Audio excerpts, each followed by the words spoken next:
the speakers and performers today for reminding us through song and through words just what it is that we love about America.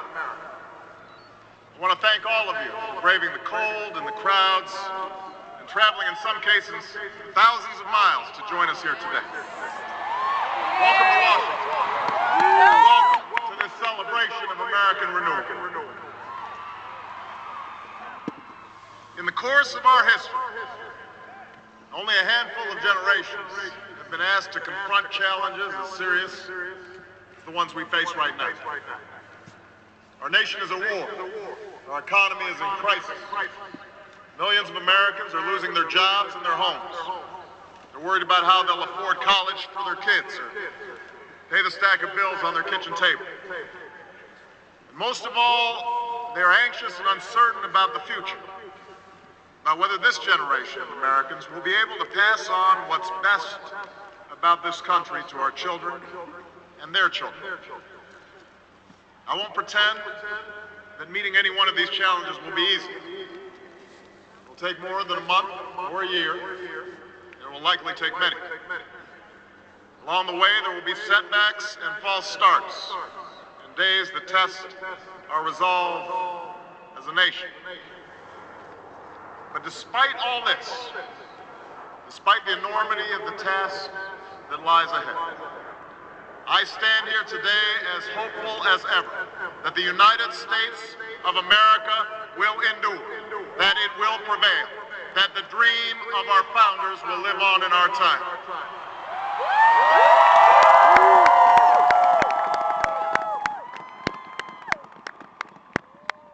What gives me hope is what I see when I look out across this mall. In these monuments are chiseled those unlikely stories that affirm our unyielding faith. A faith that anything is possible in America. Rising before us stands a memorial to a man who led a small band of farmers and shopkeepers in revolution against the army of an empire, all for the sake of an idea. On the ground below is a tribute to a generation that withstood war and depression.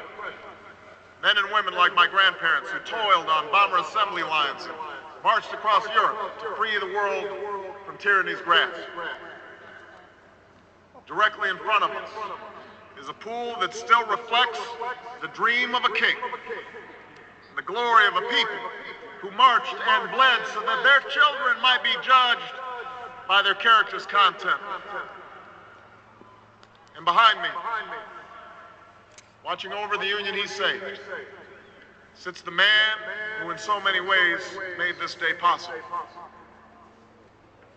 And yet, as I stand here today, what gives me the greatest hope of all is not the stone and marble that surrounds us, but what fills the spaces in between. It is you, Americans of every race, region, and station, who came here because you believe in what this country can be and because you want to help us get there.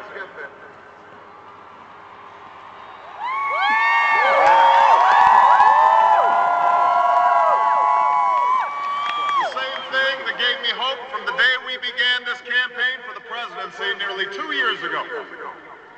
A belief that if we could just recognize ourselves in one another, bring everybody together, Democrats, Republicans, Independents, Latino, Asian, and Native American, black and white, gay and straight, disabled and not, then not only would we restore hope and opportunity in places that yearn for both, but maybe, just maybe, we might perfect our union in the process.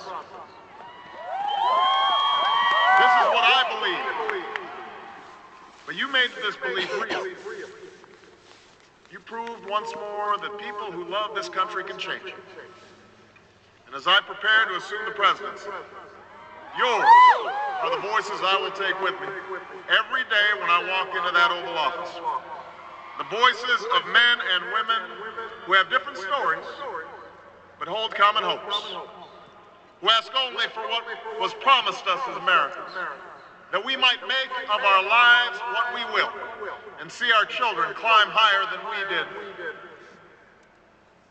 It is this thread that binds us together in common effort, that runs through every memorial on this mall, that connects us to all those who struggled and sacrificed and stood here before.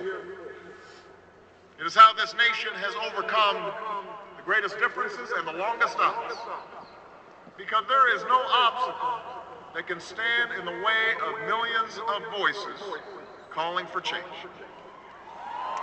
That is the belief with which we began this campaign, and that is how we will overcome what ails us now.